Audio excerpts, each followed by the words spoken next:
Imediatamente será deslocado para os laboratórios para ser realizadas as análises.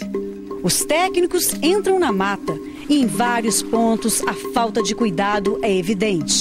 Você vê embalagens plásticas, erosão, assoreamento e ausência total de mata ciliar. Você está vendo? Não vê nada. Ainda tem uma máquina trabalhando ali.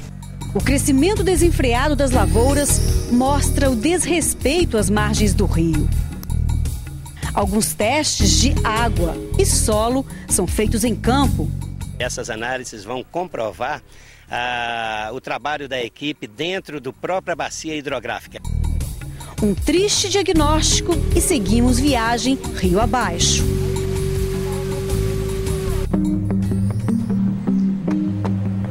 Em Coromandel, o Paranaíba banha 80 quilômetros do município.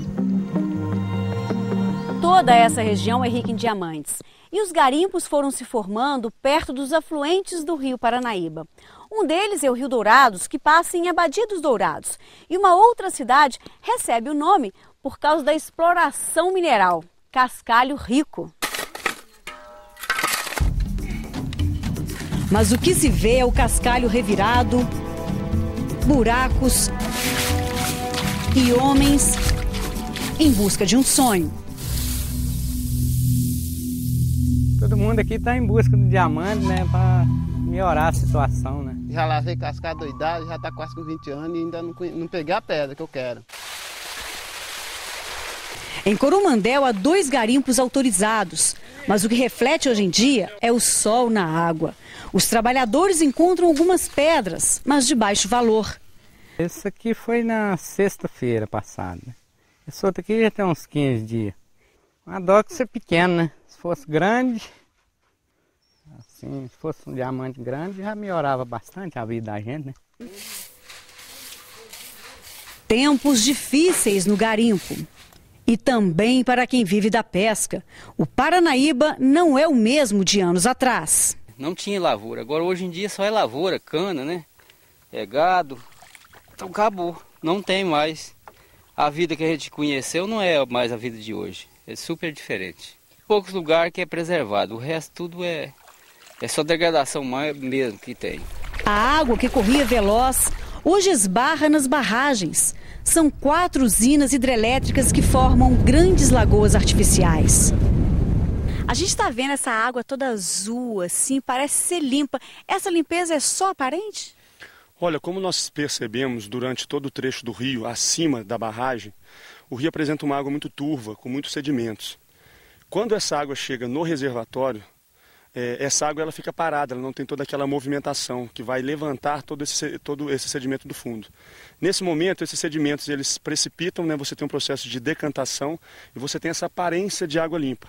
É uma água mais limpa, só que grande parte de toda a sujeira que estava presente lá no rio está no fundo desse reservatório agora. A matéria orgânica, que é toda aquela parte depurável, rapidamente ela é dissipada, os peixes, os outros animais acabam aproveitando essa matéria. Só que pesticidas, metais pesados, continuam nessa água e é justamente um dos pontos que nós vamos levantar durante esse nosso trabalho. Avaliar a qualidade da água do reservatório também. No fundo e na superfície, com a pouca chuva, diminui o nível de água e a baixa dos reservatórios levanta outra preocupação. Quando você tem essa água abaixando, você tem a vegetação ocupando novamente essas áreas, principalmente vegetação daninha, aquelas plantas que crescem muito rápido. E a partir do momento que essa água volta a subir, você tem toda a decomposição dessa vegetação. E a partir daí uma liberação muito grande de carbono, de gás carbônico, o principal gás do efeito estufa. Então nós temos esses grandes reservatórios como locais que estão liberando um volume imenso de gás carbônico para a atmosfera, auxiliando em muito para o aumento do aquecimento global. A pesquisa pela bacia do Paranaíba conta também com o apoio de biólogos de Furnas. Eles aproveitam a expedição para divulgar a preocupação com o mexilhão dourado. O mexilhão dourado é um molusco que veio da China e veio através junto com as embarcações. Ele tem um problema, ele é capaz de entupir os filtros de estações de abastecimento, as captações de abastecimento, ele é capaz de provocar danos aos tanques rede, ele é capaz de provocar danos à geração de energia elétrica e ele é trazido grudado nos cascos das embarcações e também junto com as iscas vivas que os pescadores trazem do rio Tietê ou do rio Paraná para cá, para a região. Em cada parada, os barcos são lavados com uma solução de água sanitária. A preocupação de biólogos e ambientalistas é que o mexilhão dourado se espalhe rapidamente pela bacia do Paranaíba, assim como esses outros moluscos que são exóticos, mas facilmente encontrados em reservatórios da região. E se essas praias já estão cheias dessas conchas, com o mexilhão dourado presente, o número de conchas seria muito maior. Depois da quarta usina em São Simão, o Paranaíba é ligado à hidrovia Paraná-Tietê. E com o movimento de embarcações pelo leito, foi detectado o que os biólogos temiam: a ameaça de vários lados. Mas o Paranaíba parece maior a cada cidade, com as águas de afluentes como o Rio Aporé. De grande correnteza, ele divide Goiás e Mato Grosso do Sul. Em mais de 1.000 quilômetros de leito, o Rio Paranaíba dá sinais de força, resistência. Em todo o percurso, o químico Cedil Faleiros coletou amostras da água para serem enviadas para análise. E agora, chegando ao fim, o que você me diz das águas do Paranaíba? Bom, tivemos a oportunidade de percorrer esse grande rio, desde a sua nascente até neste ponto do rio. A água hoje, ela realmente, nesse trecho do rio, já é uma água com qualidade. Água que tem potencial de vida. Águas que abrem caminho entre 3 estados. No fim, o Paranaíba se une ao Rio Grande e daí para frente se perde de vista no Grande Paraná. São as nossas águas que vão correr o sul do Brasil. Do Paranaíba ficam as lembranças de uma força natural que, apesar de tudo, nos brinda com imagens que não podem ser esquecidas.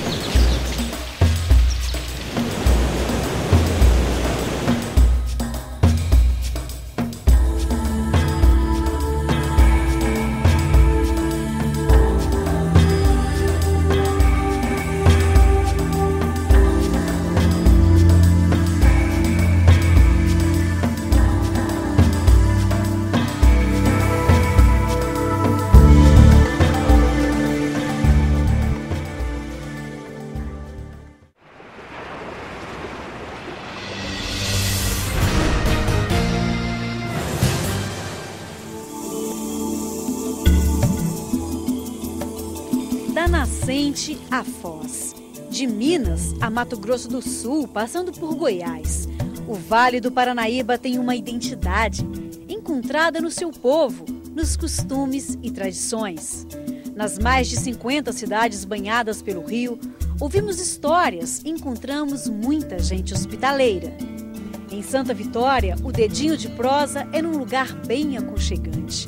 A culinária é uma marca das cidades ribeirinhas. O prato típico, galinhada. Toda festa, todo aniversário, aos domingos, quase todos os restaurantes também servem a galinhada.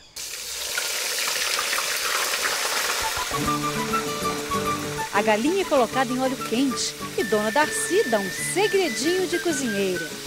A galinhada mesmo é de galinha.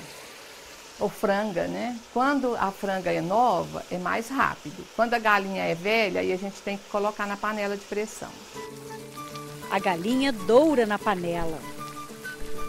Eu gosto de deixar a galinha ficar bem moreninha, bem frita. Depois é que eu coloco a água e coloco o milho verde. Enquanto cozinha, Dona Darcy, boa de prosa, relembra muitos causos. Santa Vitória cresceu às margens do rio Paranaíba. Então, como as terras em volta do rio são terras férteis e que era muito bom para plantar alimentos e também a criação de gado, foi por isso que Santa Vitória nasceu aqui nesse local. E uma das famílias fundadoras da cidade levava o Paranaíba no nome. Os paranaíbas doaram as terras para construir Santa Vitória. Quando a galinha está quase cozida, é hora de colocar o arroz. Está pronta a galinhada, uma mesa típica paranaibana. Galinhada, palmito amargo, feijão tropeiro. A região aqui era considerada o Vale da Alimentação, porque produzia muitos grãos, a pecuária era muito intensa, mas hoje ainda continua intensa a pecuária. A gente já não produz mais tanto grãos como a gente produzia antigamente, né? Nos anos de 60, de 70. Agora nós estamos produzindo mais, a região produz mais, é agropecuária mesmo. Vale da Alimentação. Vale da música raiz. Baração, árvore, violeiro cai. Cai violeiro e chora viola. Vou fazer minha retirada, despedir dos paulistanos. Adeus que já vou me embora, que o Goiás está me chamando. E é pra lá que vamos, numa viagem de travessias. Um rio turvo de muita correnteza marca a nossa chegada em território sul-mato-grossense. O último trecho da expedição é todo navegável. Parte dos expedicionários vai em um barco com capacidade para 600 pessoas. Paisagem e emoção diferentes a cada volta. De longe, todos são saudados pelos contornos de uma estrutura de aço entre o verde da última ilha do Paranaíba. A ponte Tancredo Neves surpreende. O que a gente pode ver é a tecnologia na engenharia, né? Demonstrada claramente para tentar vencer os obstáculos da natureza, por exemplo, para transpor um rio com essa magnitude aqui, então facilitar o ser humano a andar, ir e vir, né? Um monumento da arquitetura moderna. Os cabos de aço sustentam o concreto em um vão livre de 350 metros. Ao todo, são mais de 600 metros de estrutura, ligando Minas ao Mato Grosso do Sul.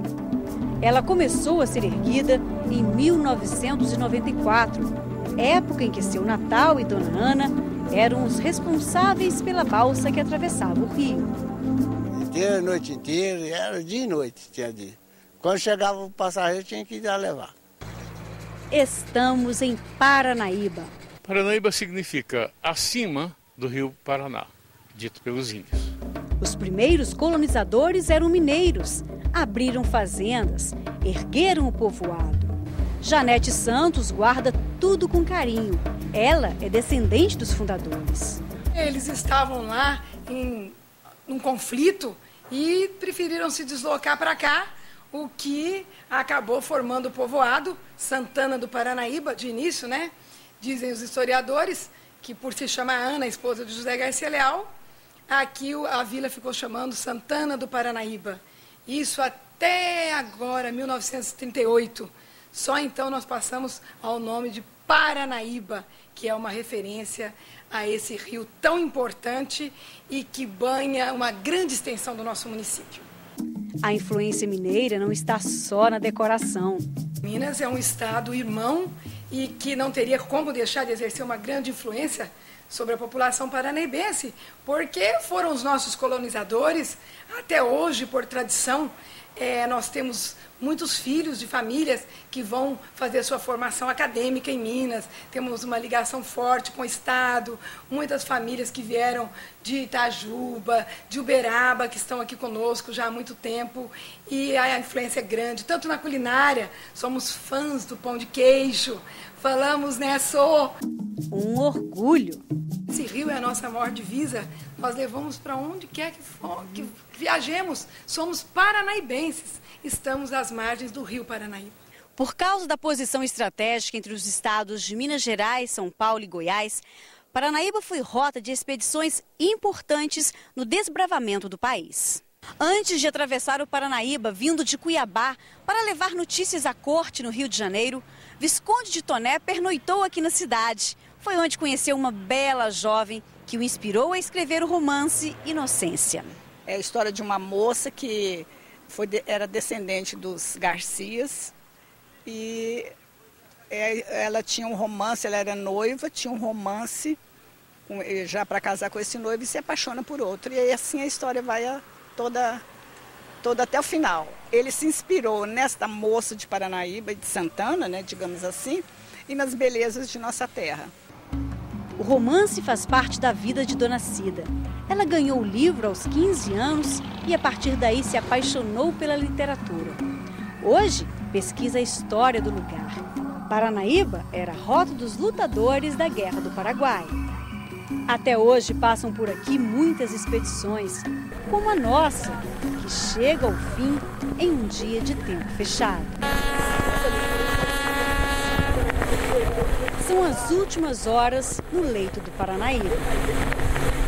Nós estamos onde começa o Rio Paraná. Do meu lado esquerdo está chegando o Rio Grande, que divide Minas com São Paulo. Do meu lado direito, o Paranaíba, que vem dividindo Minas com Goiás, Mato Grosso do Sul. E ali ao fundo, o que parece uma ilha é, na verdade, o Pontal de Minas Gerais. É a junção de 3 estados brasileiros. Das terras de Minas, é possível avistar a descida do Paraná e, sobre ele, a rodoferrovia, em 6 quilômetros de extensão. A estrutura de ferro construída em Minas é um orgulho de Aparecida do Taboado, considerada a porta de entrada de Mato Grosso. Viajando pra Mato Grosso, Aparecida do Taboado, lá conheci uma morena. Que a gente fala a mesma língua, né? Parece que é tudo paranaíbense. Já a viagem